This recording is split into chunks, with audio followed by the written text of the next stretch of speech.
Louisiana to High Island, Texas, out 20 nautical miles. Coastal waters from Intercoastal City to Cameron, Louisiana, out 20 nautical miles until 10:30 p.m. Central Standard Time.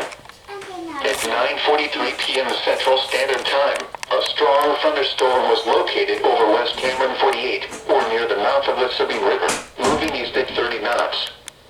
Hazard, wind gusts to nearly 50 knots. Source, radar.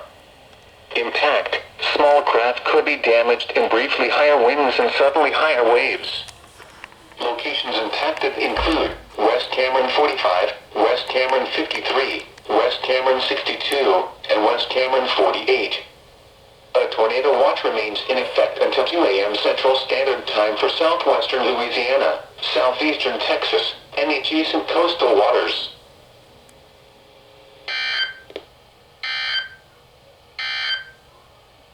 Tornado watch number 7.